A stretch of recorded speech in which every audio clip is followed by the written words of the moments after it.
화려한 성전을 아무리 높이 짓고 끊임없이 수리해도 우리 영혼의 성전이 중수되고 수리되지 못하면 소용이 하나도 없어요. 보이는 성전 건물보다 보이지 않는 우리 내적인 성전이 더 중요합니다. 오늘은 파손된 성전을 수리하려면 어떻게 해야 되는지 띵크 해보겠습니다. 첫째로 교훈을 넘어서려는 마음을 수리해야 합니다. 이 교훈, 우리 여호야다의 교훈이잖아요.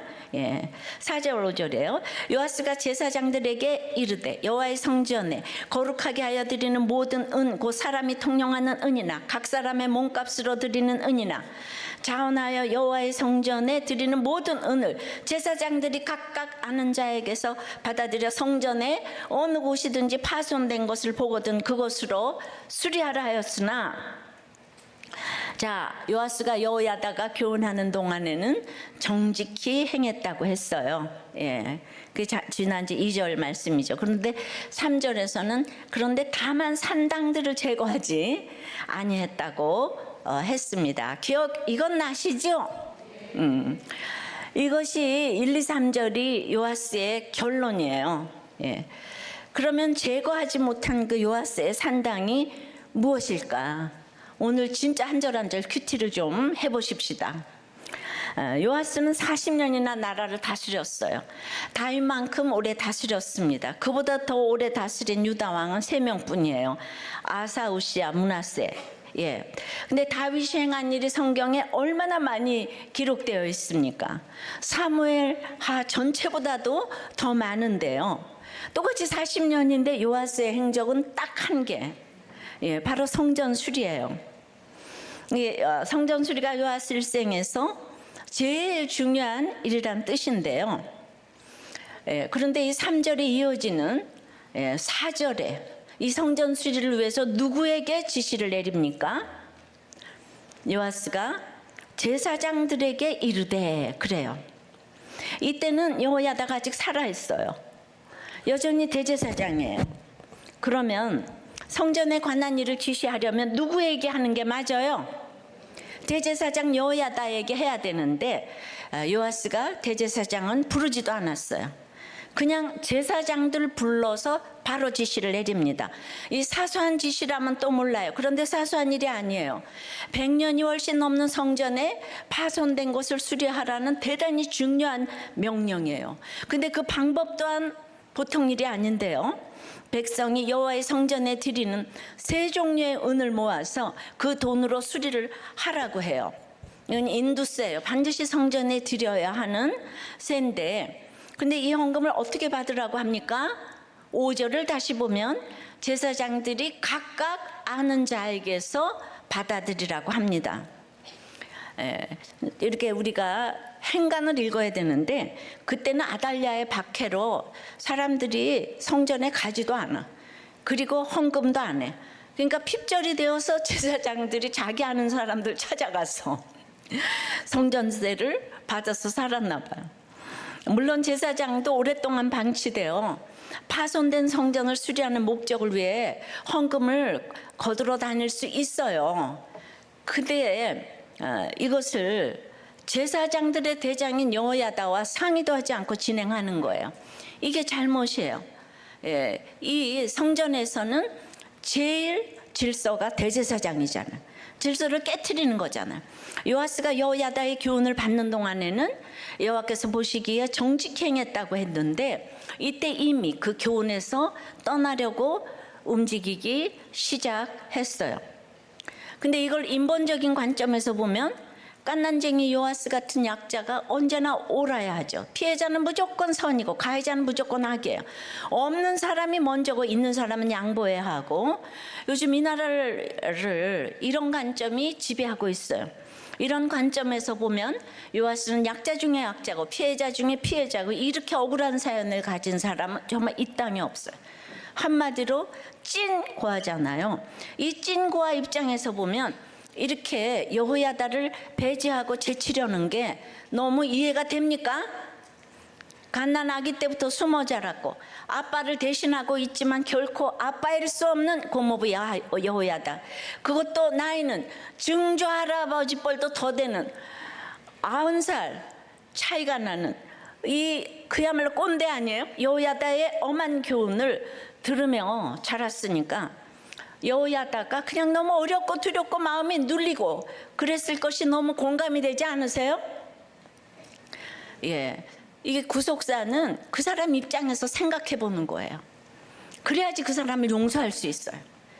구속사를 여러분들이 어렵다 그러는 거는 너무 죄인된 시선으로 바라보기 때문이에요. 그렇지만 공감과 분별은 다릅니다. 그 마음은 옳은 것도 아니고 선한 것도 아니에요. 이해되고 공감되니까 당신은 무조건 오라. 네 마음대로 해. 우리 요아스 하고 싶은 대로 다 해. 이것이 이 시대를 지배하고 있는 정신이에요. 자기 결정권이에요. 예. 무조건 네가 원하는 대로 해. 인간이 그 자체로 선하고 무한한 가능성이 있다고 보는 인본주의의 끝판왕인 거예요. 불쌍함이 올바름의 바탕일 수는 없는 거예요. 인간은 불쌍할 수도 또 잘나서 재수 없을 수도 있지만요, 이렇든 저렇든 다 100% 죄인인 거예요. 이게 바로 성경적이고 복음적이고 구속사적인 인간 이해의 출발점이에요. 예.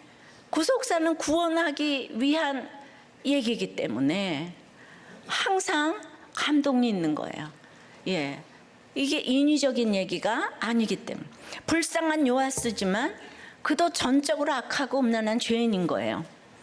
여호야다를 빼고 제사장들만 불러서 이런 유례없는 지시를 내리는 것도 이런 성경적인 인간 눈에서 이해를 해야 되는 거예요.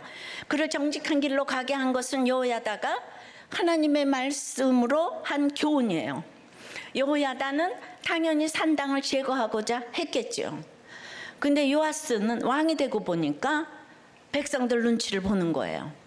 백성들이 산당 예배를 드리고 있는데 예배조차 편리하고 효율적이게 있는 자리에서 예배를 드리라고 산당을 제거하지 못했어요. 이것이 요아스나 백성들이나 똑같이 기복의 마음으로, 악한 마음으로 딱 연합한 거예요. 믿음보다 정치가 위에 있는 거예요. 요아스가 이 길을 택한 거예요. 그런데 그랬더니 점점 인기가 높아지는 거예요. 그러니까 자기가 자꾸 높아지는데 높아져도 결국 여호야다의 그늘 아래 있는 거예요. 여호야다가 자기 생명의 은인이고 혁명의 주인공이고 자신에게 왕자를 되찾아준 영웅이에요. 너무 감사하죠. 근데 사람이 말이야, 그 자리에, 왕의 자리에 있고 보니까 지난주에 말씀이 들리기가 하늘의 별 따기라 그랬잖아요. 그 자리가. 그러니까 자꾸 내가 아무리 잘나도 여호야다 밑에 있는 것 같은 생각에 고구마 먹은 것 같이 답답합니다. 그러면서 찐고하라는 자기 처지 때문에 그저 자기 연민이 자꾸 커지고 피해식이 올라오고 이것이 열등감이 되고 시기와 질투로 변해서 야망이 올라가고 자존심이 나오고 이러니까 권위주의에 휩싸이게 돼요. 결론은 뭡니까? 여호야다를 제껴야겠다. 예, 입니다. 근데 아직 힘이 부족해요. 그러니 겉으로는 교훈을 받는 척합니다. 묻는 척하고 듣는 척하고 순종하는 척해요. 하지만 속은 정반대죠. 그래서 칼을 가는 거예요. 두고 보자. 때가 되면 반드시 꺾으리라. 그래서 아무도 하지 않은 공격을 혼자 다 받고 혼자 화내고 혼자 이를 갈아요. 인간이 이렇게 악하고 어리석습니다. 찐고하라고 여기서 예외가 될 수가 없어요. 한국인들이 민족성이 안 좋다 그랬잖아. 한국인들의 이 제끼고자 하는 민족성으로 1년에 한국에서 무고죄로 고발되는 건수가 일본에 비해 인구수를 감안하면 무려 500배가 넘는다는 거예요. 보이시피싱 피해도 아시아에서 가장 많다고 해요. 잘 속이니까 그렇게 또 잘 속아요. 예, 뛰는 놈이에 나눔 놈이 똑똑하죠. 근데 요아스는 산당 제사를 없애지 않아요. 이것이 요아스의 산당이에요. 지금 이게. 그러니까 그 엄청 믿음 좋아 보이는 모든 사람들을 만족시킬 수 있는 성전 수리 카드를 꺼내 들은 거예요. 여호야다에게 잘 보이고자 하면서 그러나 여호야다를 배제했어요. 그동안 감춰뒀던 발톱을 드디어 드러낸 사건이에요. 그런데 제사장들이 이걸 다 알아요. 여호야다에게도 보고를 했을 테고요. 여호야다도 요아스의 이런 모습을 다 압니다. 그러니 이 일을 도와줄 수가 없어요. 망하는 길인 걸 알거든요. 그렇다고 대놓고 반기를 들 수도 없어요.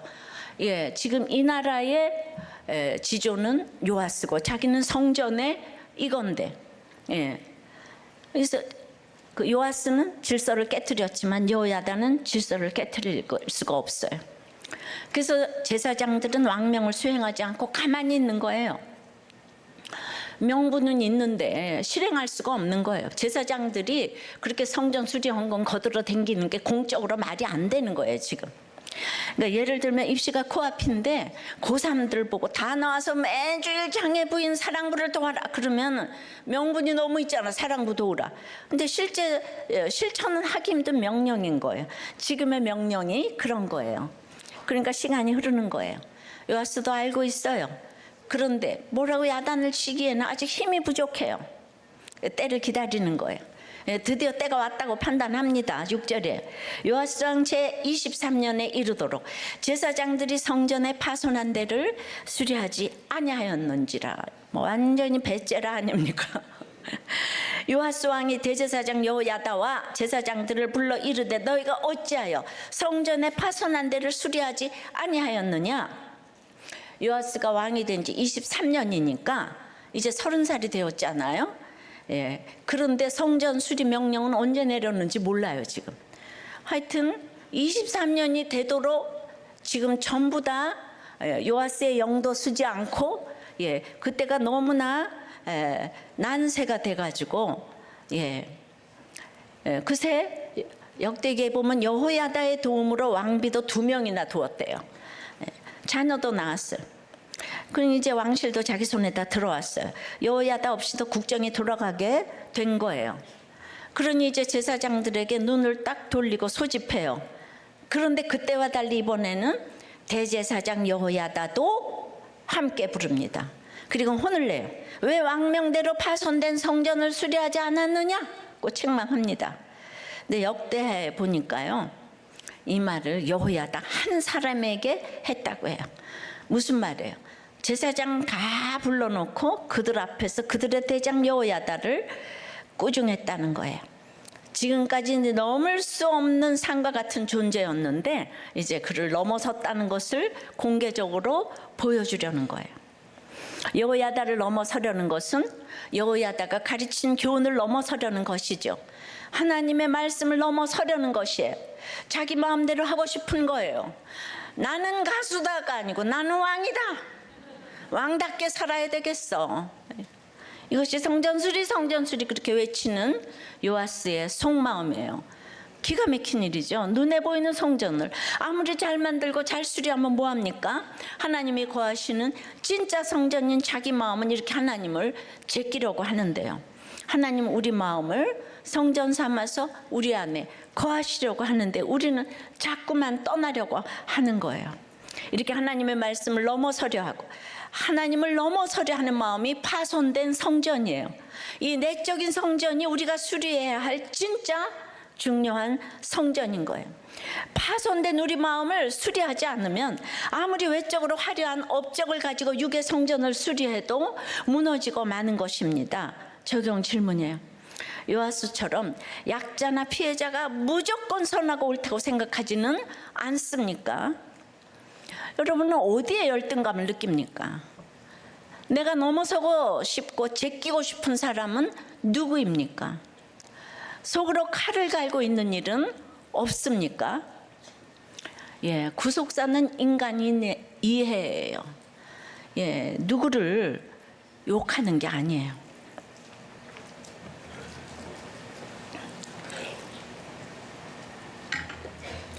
파손된 성전을 수리하려면 뭐라고요? 교훈을 넘어서려는, 하나님을 넘어서려는 이 마음을 수리해야 해요. 둘째는 뜻대로 되는 게 문제임을 알아야 돼. 이걸 수리해야 돼.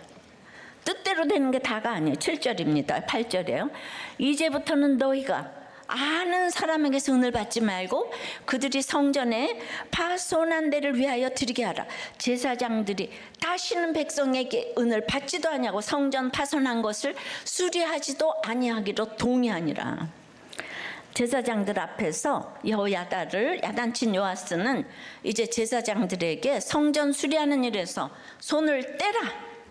성전 수리를 위한 비용을 직접 받으러 다니지 말고 백성이 성전에 와서 직접 드리게 하라. 당연히 성전 수리하는 일도 관여하지 못하게 하죠. 예. 그 성전 수리 명령 언제 했는지 모른다고 했어요. 그렇지만은 아는 사람에게 돈도 안 받고 성전 수리도 안 하기로 제사장들도 왕의 명령에 동의를 합니다. 아는 사람에게 성전세를 받았던 그 시대의 제사장들을 보며 마치 여호야다의 약점을 잡은 것처럼 은을 받지도 말고 수리하지도 말라고 하니까 제사장들은 동의를 한 거죠. 이어서 성전 수리 계획 2탄을 발표해요. 9절부터 읽습니다. 제사장 여호야다가 한 궤를 가져다가 그것의 뚜껑에 구멍을 뚫어 여호와의 전문 어기 곧 오른쪽 곧 제단 옆에 두매 여호와의 성전에 가져오는 모든 은을 다 문을 지키는 제사장들이 그 궤에 넣더라. 이에 그 궤 가운데 은이 많은 것을 보면 왕의 서기와 대제사장이 올라와서 여호와의 성전에 있는 대로 그 은을 계산하여 봉하고 그 달아본 은을 일하는 자 곧 여호와의 성전을 맡은 자의 손에 넘기면 그들은 또 여호와의 성전을 수리하는 목수와 건축하는 자들에게 주고 또 미장이와 석수에게 주고 또 여호와의 성전 파손한 데를 수리할 제목과 다듬은 돌을 사게 하며 그 성전을 수리할 모든 물건을 위하여 쓰게 하였으되. 열왕기 기록은 여호야다가 새로운 수리 계획을 집행한 것처럼 되어 있는데요. 역대기는 이 계획을 주도하고 지시한 사람이 요아스라는 걸 분명하게 알려줍니다. 그러니까 요아스가 여호야다를 혼내면서 새로운 계획을 지시했고 여호야다는 요아스의 지시에 순종해서 이행한 거예요. 새로운 계획은 백성이 직접 은을 성전에 둔 궤에 드리게 하는 거예요. 궤가 차면 모인 은이 얼마인지 계산해서 봉하는데요. 지금 그 일도 대제사장 혼자 하는 게 아니라 먼저 왕의 서기가 주도를 하죠. 그죠? 왕의 서기는 요아스의 부하예요. 대제사장은 명분상 들어가 있는 거예요.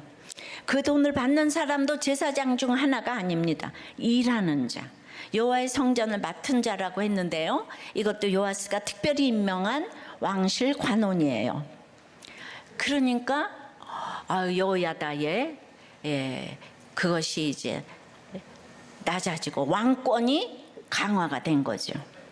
이들이 돈을 받아서 수리공사를 할 작업자들에게 직접 주는 거예요. 그럼 작업자들이 알아서 재료를 구해서 수리공사를 하는 거예요. 그런데 이 계획이 너무 진행이 잘 되는 거예요. 역다에 보면 수리하는 공사가 점점 진척되었다고 해요. 요아스가 계획한 대로 뜻한 대로 성전 수리가 척척 진행된 거예요. 그렇게 어려웠던 여호와인데 넘을 수 없는 산처럼 크고 높게 여겼던 여호야다인데 이렇게 한순간에 너무도 쉽게 제압이 되었어요. 오히려 요아스가 놀랐을 거예요. 동시에 너무 좋았겠죠. 이제 드디어 제꼈다. 명실상부 만인지상이 되었어요. 사람들은 직접 궤에 은을 넣게 하는 것이 더 투명해 보이고 멋있어 보이잖아요. 나는 여호야다와는 다르다. 저 할아버지와는 다르다. 일꾼에게 직접 비용을 지불한다 하면서 역시 포퓰리즘의 인본주의 시각이 보이는 거예요. 그러나 여러분들은 아까 본문 읽을 때 야 요아스 너무 훌륭하다 이러고 다 읽으셨죠? 야 성전 수리했구나. 찐구가 되더니 역시 훌륭해. 예수씨가 달라 그러셨죠? 근데 이제 믿음은 분량이 다 각각 달라서 이렇게 그 위치에서 또 안 되는 게 있어요. 여러분 하지만 잘 생각해 보면 그래도 사랑하던 여호야다의 태도가 이때 갑자기 바뀐 게 아닐 것이죠. 여호야다가 왕좌를 탐냈다면 요아스를 23년이나 왕좌에 있게 내버려 두었겠습니까? 성전에서 제사장들 다 불러놓고 자기를 그렇게 책망하며 깎아내리는데 가만히 듣고 따랐겠습니까? 자, 예후에게도 바른 길 가는 요나답이 있었잖아요. 레갑 족속 기억나시죠? 예후가 바알 숭배는 없앴지만 금송아지 숭배는 놔뒀잖아요. 이런 예후의 한계를 본 요나답은 광야로 떠날 수밖에 없었는데요. 요아스에 대한 여호야다의 마음은 이것보다 훨씬 더 사랑하는 거예요. 사실 아들 같은 요아스잖아요. 그러니 아무리 여호와의 말씀으로 교훈한다 해도 이게 어쩔 수 없는 한계가 있었던 거예요. 거기까지는 전심이 되지 않는 요아스의 한계를 그냥 인정할 수밖에 없었겠죠. 그 이상 세게 교훈하지 못하는 자신의 한계에 또한 마음이 아팠을 거예요. 그냥 거기까지였어요. 아달랴에겐 그렇게 반역할 수 있었는데 요아스를 아프게 할 수는 없었던 것 같아요. 요아스는 자기가 세운 사람이잖아. 그러니까 어떻게 진정한 반역을 요아스를 향해서만큼은 할 수 없었단 말이죠. 그게 이해가 되는 거예요. 이 세상에 온전한 사람은 진짜 없어요. 이런 빈틈이 요아스의 내적인 성전이 더욱 파손되게 했겠죠.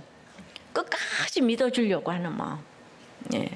자기 뜻대로 할 수 있는 것이 늘어나고 힘이 생기고 따르는 사람들이 늘어나면서 그만큼 하나님의 교훈을 떠나게 된 거예요. 그리고 바로 그런 마음이 정점에 올랐을 때 여호야다를 제끼고 진행시키려고 한 성전 수리가 자기 뜻대로 너무 잘 진행이 된 거예요. 그래서 그만큼 또 하나님의 교훈에서 멀어진 것이고요. 이런 악순환이 통치 23년을 기점으로 죽을 때까지, 여호야다가 죽을 때까지 계속되어져서 마음이 점점 높아지고 하나님의 교훈에서는 점점 떠났습니다. 따라서 뜻대로 다 이루어지는 형통은 축복이 아닌 거예요. 인간은 100% 죄인인데 어떻게 아이들에게 자기 결정권이 있다고 그 원하는 걸 해준다고 밤중에 일어나서도 사다 달라는 거 다 사다 주고 성적 자기 결정권 나는 여자이고 싶어 그럼 다 해주고 그냥 깐난쟁이가 사탕 먹고 싶어 그럼 사탕 사다 주고 그게 자기 결정권이 아닌 거예요. 근데 인권이 왕노릇하는 지금 이 나라는 모두 자기 결정권.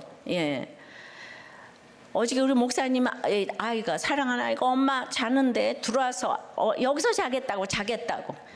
그래서 네 방 가서 자. 큰 이제 초등학교 6학년이. 그래서 자 그랬더니 나도 인권이 있잖아. 내 맘대로 해야 되는 거 이랬다는 거예요.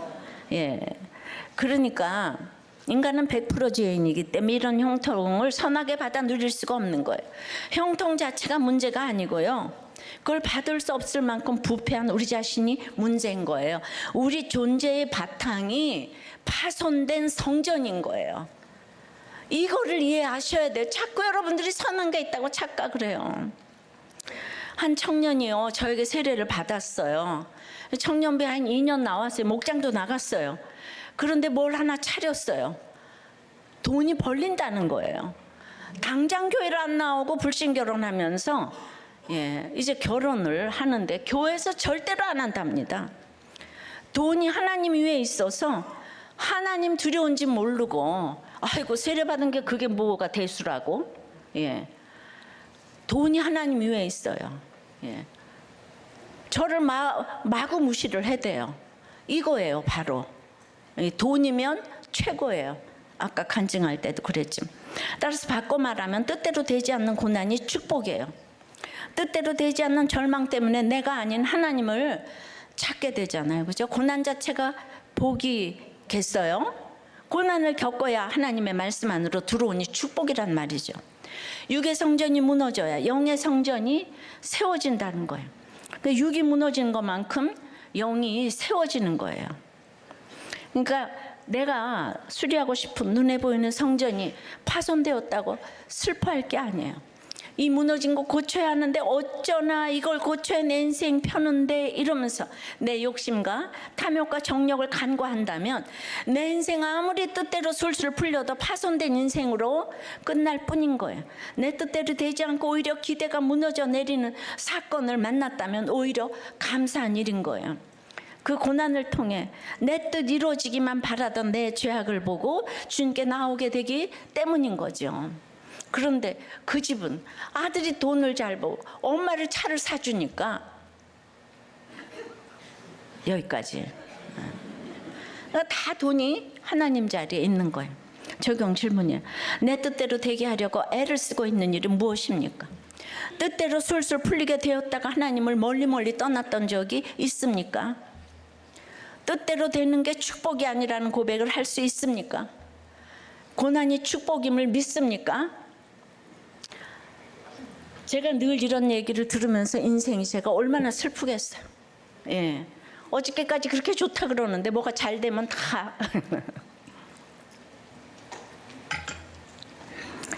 어떤 분이 결혼에 어려움이 이혼으로 인해 벗어났다고 생각했는데 재혼을 해도 또 끝이 없구나. 이래서 죄라는구나 하는 걸 깨닫고 있대요. 처음에 남편이 그 재혼한 남편이 너하고 나하고 이렇게 착한데 우리 둘이 재혼하면 무슨 문제가 있겠냐라고 했다는 거예요. 근데 정말 외가 쪽이 법 없이도 살 정도였는데 죄 없이 사는 외가는 그냥 서로 비난이 많은 것을 본대요. 저도 그렇게 살았어요. 근데 친가 쪽은 크리스찬이지만 도덕적인 죄가 많아요. 그런데 서로 만나면 비난을 하지 않아요. 제가 이혼할 때 우여곡절 끝에 아이들이 아빠에게 가게 되었는데 아빠가 좀 폭력적이었어요. 차라리 폭력적인 아빠에게 잘한 것이 위선적인 저 밑에서 자라게 한 것보다 더 나을 수 있음이 깨달아졌어요. 그래서 지난주에 딸과 카페에서 얘기를 하다가 네가 정말 아빠랑 사느라 고생을 했는데 그래도 하나님이 보시기에 엄마가 더 악해서 아빠랑 같이 지내게 한 것이 주님의 뜻이었다고 말하면서 많이 울었다 그래요. 이제 객관적으로 보니까 친정엄마를 보면 저의 그런 모습을 이렇게 직면하는 것 같아서 그렇게 법 없이도 사는 친정엄마를 보면 너무나 불편할 때가 있는 거예요. 이제 구속사적으로 이렇게 보는 거예요. 자, 파손된 성전을 수리하려면 첫째 뭐예요? 교훈을 넘어서려는 내가 하나님인 거죠. 그 마음을 수리해야 하는 거예요. 두 번째는 뜻대로 되는 게 문제임을 또 수리해야 되는 거예요. 그러려면 셋째는 원칙을 지켜야 하는 거예요. 13절 14절입니다. 큐티를 이렇게 좀 해보세요. 여호와의 성전에 드린 그 은으로 그 성전에 은대접이나 불집게나 주발이나 나팔이나 아무 금그릇이나 은그릇도 만들지 아니하고 그 은을 일하는 자에게 주어 그것으로 여호와의 성전을 수리하게 하였으며 은대접 불집게 주발 나팔 금그릇 은그릇 등은 모두 성전에서 예배드릴 때 사용하는 집기예요. 이게 다 불가물과 피와 재물 등을 다룰 때 쓰는 도구이기 때문에 쉽게 파손되었어요. 그래서 계속 만들어주고 관리해줘야 했지요. 그런데 요아스는 이런 예배 물품들도 만들지 못하게 했어요. 그 돈 있으면 성전 건물 파손한 데를 수리하는 데 쓰라. 여러분, 성전이 중요합니까? 예배가 중요합니까? 물론 둘 다 중요해요. 그런데 둘 중 뭐가 더 우선이 되어야 돼요? 당연히 예배죠. 성전은 예배를 위해 존재하는 수단이잖아요. 예배가 목적이고요. 그런데 예배와 또 예배를 받으시는 하나님 중에는 또 뭐가 중요해요? 당연히 예배를 받으시는 하나님이 비교 불가할 정도인 거죠. 하지만 요아스 눈에는 성전밖에 안 보여요. 왜죠? 세상에 보여줄 자기 업적이 필요하잖아요. 이게 있어야 이전 왕들과도 차별되고 여호야다도 확실히 넘어설 수 있다고 생각하기 때문이죠. 여호야다를 이길 수 있는 길은 이 성전 수리. 이 성전 수리는 약 130년 전 솔로몬이 성전을 건축한 후에 처음 있는 기념비적인 업적이에요. 지금 이게 요아스는 이 공사를 완벽하고도 신속하게 마무리 지어야 했어요. 너무도 급한 일이 되었어요. 그러니까 급한 일이 생기니까 중요한 일을 다 잊어버렸습니다. 예배 기구를 만드는데 쓸 여유가 없다는 거예요. 근데 게다가 요아스에게는 뭐가 있습니까? 산당이 있잖아요. 예배? 여기 한창 공사 중인데 뭘 여기까지 와서 예배를 드리려고 해. 산당 있잖아. 산당 곳곳에 있잖아. 예배 드릴 사람은 가까이 있는 산당에 가서 마음껏 드리라고 해. 편하고 좋잖아. 예, 우리는 어떻게 이렇게 우리들 교회의 실정과 똑같은 본문이 이렇게 나와서 네, 편하게 집에서 산당 예배 드리시던지. 예, 우리들 교회는 산당 예배를 막 복구해야 될 지경이야. 예, 너무 진짜 이 기복을 좋아하잖아요, 여러분들이. 그러니까 요아스의 머릿속에서 성전은 예배하는 거룩한 장소가 아니라 자기를 빛낼 기념비가 되어버렸어요. 예배는 성전에서 드려야 하고 성전은 다른 게 아니라 예배 드리는 곳이라는 원칙을 깨뜨렸어요. 누구보다도 앞장서서 원칙을 지켜야 할 왕이 지금 스스로 원칙을 어겼어요. 그런데 이게 또 다가 아니에요. 15절에요. 또 그 은을 받아 일꾼에게 주는 사람들과 회개하지 아니하였으니, 회개 카운트해야 되는 거잖아요, 그죠? 이는 그들이 성실히 일을 하였습니다. 요아스는요, 성전 수리에 쓰인 은을 회개하지 않았어요. 회개 말고 회개. 이유가 있죠. 은을 쓰는 사람들이 뭐라 그랬어요? 성실히 일을 했기 때문에 회개하지 않았대요. 그러니까 이 도덕적인 책이 아니잖아요. 믿을만하게, 진실되게, 정직하게, 양심껏 예산을 집행했기 때문에 내가 그들을 믿어서 회개하지 않았대. 이게 얼핏 들으면 너무나 멋진 리더 같잖아요. 직원을 믿어주는 사장님 같잖아요. 쪼잔하게 굴지 않고 대범하게 일을 맡길 줄 아는 아주 매력적인 상사 아니겠습니까? 근데 나이 많아 꼰대 같은 대제사장 여호야다와는 비교가 안 된다고 이제 칭송하는 사람들도 많았을 거예요. 그냥 여호야다만 생각하면 고구마 딱 얹혔어. 근데 너무 멋있는 거예요. 왔어.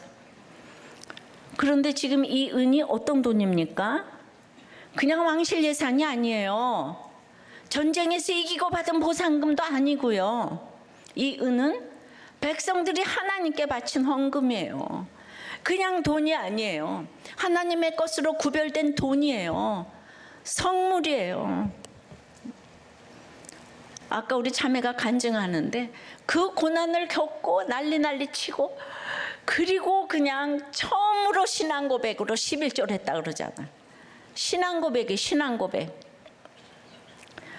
그럼 어떻게 써야 합니까? 우리는 피 같은 헌금이라는 표현을 쓰잖아요. 그처럼 무겁고 귀하고 무겁게 다뤄야 한다는 거예요. 그러면 어떤 원칙이 생기겠어요? 어떤 용도든 누가 썼든 회개를 확실히 해야죠. 하나님께 바친 헌금이니까요. 바친 사람의 신앙 고백이니까요. 하나님이 기쁘게 받으신 것이니까요. 그러니 1원짜리 하나도 그냥 두지 않고 철저히 회개를 해야 하는 거예요. 이것이 원칙이에요. 또 있어요. 16절입니다. 속건제의 은과 속죄제의 은은 여호와의 성전에 드리지 아니하고 제사장에게 돌렸더라. 속건제의 은과 속죄제의 은은 성전 수리에 쓰지 않고 제사장의 생활비로 줬다는 건데요. 제사장이 생활비로 받는 헌금의 종류는 정해져 있었어요. 속건제와 속죄제의 경우 제물의 일부를 제사장들이 성소 안에서 먹는 게 원칙이었어요. 그런데 이런 것을 다 임의로 바꿔서 백성에게 은으로 내게 하고 아예 여호와의 성전에 드리지 않고 그 은을 전부 제사장 생활비로 주게 했다는 것이죠. 이게 무슨 말입니까? 앞에서는 제사장들에게 채찍을 내렸다면 이제 당근을 준다는 거예요. 왕인 내가 제사장들 생활비도 책임져 줄 테니까 나만 믿고 따라와, 이런 뜻 아니겠어요? 그러니까 자기가 인정받는 게 율법이 정한 원칙보다 더 중요하다는 거예요. 아무리 성전 수리 빨리 완벽하게 하면 뭐합니까? 솔로몬이 지은 성전 원상태로 돌려놓는다 한들 어디에 쓰겠어요? 이렇게 원칙을 무시하며 지키지 않는 마음인데요. 건물을 번듯하게 수리했다 해도 진짜 성전인 자기 마음은 세상적인 가치관에 좀이 먹어서 다 파손된 채로 방치됐는데, 방치하고 방치되고 그렇습니다. 그래서 우리가 진짜로 힘써야 할 파손된 성전 수리는요, 우리 마음을 수리하는 거예요. 그리고 그 첫걸음이 바로 원칙을 지키는 거예요. 사소한 원칙이라도 그 질서를 귀하게 여기고 지키는 것이 파손된 내 영혼을 수리하는 첫째 단계인 거예요. 밤낮 역할에 순종하라 그랬어. 이게 원칙이에요. 여자의 머리 남자고 남자의 머리가 그리스도. 이 원칙을 지켜야 다 잘 돌아가는 거예요. 그런데 우리도 교회가 처음부터 지금까지 예배와 양육과 교육과 행정과 재정과 선교 등 모든 면에서 원칙을 지키고자 했어요. 정말 사소한 원칙 하나까지도 하나님의 명령처럼 무겁게 여기며 지키려고 애를 썼습니다. 정말 쉽지 않았어요. 왜 그렇게까지 하냐는 말도 들었어요. 그럼 훗날 우리도 교회가 어떻게 원칙을 지켰는지 이제 다 여러분들이 알 날이 올게 될 거예요. 하지만 여러분들이 아무것도 몰라도 그런 시간들과 노력들을 하나님이 다 귀하게 봐주셨어요. 하나님이 다 안다가 여호야다의 뜻이잖아요. 하나님이 다 알아서 여기까지 오게 해주셨어요. 전 이 정부가 새로운 저출산 정책으로 육아휴직 시에는 부부 월 최대 450만 원까지 준다고 하니까 잘 반갑기가 그지없어요. 그러나 거꾸로 생각하면 그런 산모에게 육아휴직을 줘야 하는 중소기업들은 여자들을 채용하기가 얼마나 부담이 되겠습니까? 낙태법, 차별금지법, 동성혼 등은 허용해서 아이 낳는 거를 원천지금 봉쇄하고 있잖아요. 이게 원칙인데, 그런데 그러면서 돈을 준다 한들 이게 눈 가리고 아웅이라는 거예요. 호미로 막을 것을 가래로 막아도 안 되는 거예요. 그러니까 원칙은 이를 닦아야지 건강해지는데 밤낮 사탕 주고 괜찮아 이건 거예요.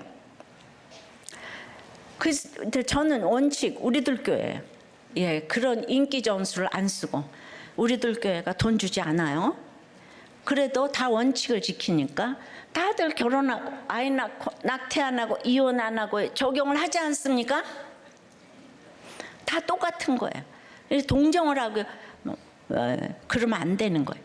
그러니까 가장 큰 원칙은 하나님의 원칙이고 하나님의 사람 살리는 원칙이 가장 무서운 거예요. 하나님 두려운지 모르면서 이렇게 돈을 많이 벌면 뭐 하겠어요, 그죠? 굉장히 무섭지 않아요? 근데 무서운 걸 모르는 거예요, 지금. 하나님보다 내가 돈 버는 게 위에 있는 거예요. 그래서 결과적으로 하나님의 성전인 우리 한 사람 한 사람, 한 가정 한 가정이 회복되니까 나코의 가정과 교회가 중수된 줄 믿습니다. 강남 한복판, 판교 한복판에서 이게 지금 열매로 보여지고 있어요. 정말로 처음 오실 때 다 파손된 성전으로 오셨는데 붙어만 계시니까 하나님이 싹 수리해 주신 가정이 한두 가정이 아니죠. 파손된 성전을 수리하라. 이 귀한 역사가 계속되기를 축복합니다. 적용 질문이에요. 평소 원칙을 지키는 게 편합니까? 내 맘대로 하는 게 편합니까? 아주 우리들 교회는 골이 복잡해. 하려는 게 많아. 예. 그래서 내 맘대로 먹고 자고 이래야지. 자, 사소하게 여기며 잘 어기는 원칙은 무엇입니까? 가족들에게 내 맘대로 강요하는 일은 무엇입니까?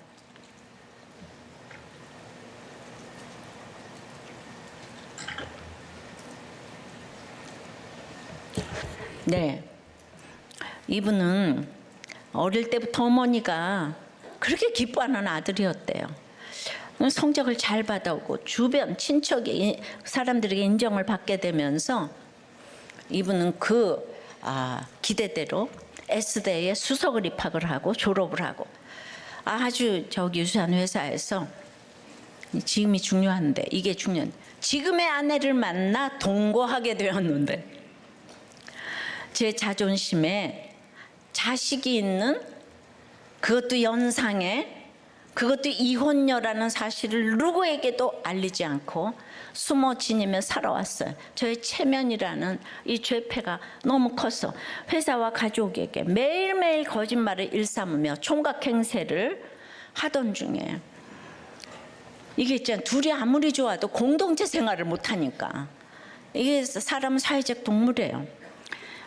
그러면서 그런 중에 목사님의 책을 보면서 이런 공동체가 진짜 있나? 그래서 내게는 이 땅에서의 마지막 도피처라는 생각이 돼요. 우리들 교회를 아내와 함께 찾아갔어요. 근데 와서 교회 등록을 해야 되는데 등록부 앞에서 또 숨기려는 왜냐하면 지금 결혼을 안 했잖아요, 그죠? 거기서 이제 또 죄인의 모습을 봤는데 성령의 상소라는 주일 설교에서 최고의 상급 기관인 하나님께 부르짖으며 이 죄인을 살려달라는 회개의 마음으로 교회에 저만 우선 등록했어요. 그래서 이제 그야말로 목장에 갔는데 그 목장에서 나누어지는 주제가 아파트 이사, 자녀 이야기 나와 상관없는 나눔을 하니까 나는 간절히 살기 위해서 목장에 나왔는데 맨 처음에는 이 나눔에 실망이 되었다는 거예요. 근데 성령의 공의라는 주일 설교에서 사람들마다 기준, 공의가 다르니 하나님의 공의 앞에서는 모두 흠이 많은 똑같은 죄인이니까 너는 남의 이야기를 흉보지 말고 너의 더러운 죄를 고하라는 깨달음으로 이제 아내와 가족과 공동체에 저의 죄를 모두 토설했습니다. 저의 성공적인 결혼을 통해 집안을 일으키고자 자랑 삼고자 기대했던 어머니에게는 해와 달과 별이 떨어지는 사건이었는데요. 그러나 저의 걱정과 우려와는 달리 그동안 마음고생 너무 많았다고 식구들이 아내를 따뜻하게 맞아 주셨다는 거예요. 네, 생각을 해봐도 기가 막히지 않아요? 예. 연상에 이혼녀에 자식까지 있어. 예. 그러니까 그렇게 공부 잘하는 거 원하지 말아요. 예. 목적이 이타적이어야 돼. 주님 만나는 게 최고인 거. 그래서 이제 여기 와서 결혼을 이제 조촐하게 스몰 웨딩으로 그 상견례로 이제 끝나려고 했는데 그냥 하나님 앞에 사람들 앞에 선포와 언약으로 예식을 진행하자는 목장의 권유로 상상도 할 수 없었던 결혼식을 교회에서 올리게 되면서 그동안의 양육을 하고 받았던 목장 식구, 양육 교사, 선생님 등 100여 명이 홀을 꽉 채워주셨다는 거예요. 교회에 늦게 등록한 제 딴에는 열심히 보이지 않던 아내에게는 직장 내에서 그동안 이혼 사실을 숨겨 지내온 많은 여직원들이 자신도 언니와 같은 상황으로 힘들게 지내왔다며 돌싱의 아픔을 오픈하며 아내로부터 복음을 듣기 시작했어요. 요즘은 제가 저 힘을 빼고 하나님이 일하시는 것을 목격하고자 전심으로 기도하며 주일학교 봉사와 띵크트립을 신청하게 되었습니다. 여러분들 고난도 이런 고난이 장르와 종류별로 다 다르죠. 예, 이 파손된 성전을 너무나 잘 수리해 가고 계시다고 생각이 됩니다. 예, 그러니까 이제 구속사라는 것이 나를 살려주는 얘기인데 이렇게 죄 가운데 있거나 뭐가 가지고 있으면은 이게 사람 살려주는 얘기가 구속사 얘기인데 내 얘기만 들으면은 고구마 같다는 거예요. 예, 그래서 이제 떠나고 싶다는 거예요. 구속사는 살리는 얘기지 죽이는 얘기가 아니에요. 아셨어요? 예. 그러니까 지금 요아스 같으면 여호야다가 그렇게 고마운데도 자기가 왕이 되니까 떠나고 싶지 않아요. 그러니까 지금 뭐가 좀 있다고, 무슨 돈이 있고 뭐가 있다고 그렇게 지금 떠나고 싶으세요. 예, 말씀 맺어요. 오늘 파손된 성전을 수리하라를 깨닫고 신앙 고백으로 드린 저희들의 헌금을 받아 주시옵시고 하나님께 드릴 것만 있고 사람들에게 줄 것만 있게 하여 주시옵시고 이 구속사의 가치관으로 저희들의 회사와 사업과 공부와 연구와 프로젝트와 아이디어에 주님 기름을 철철 부어 주시옵소서. 예수 그리스도 이름으로 기도드리옵나이다. 아멘.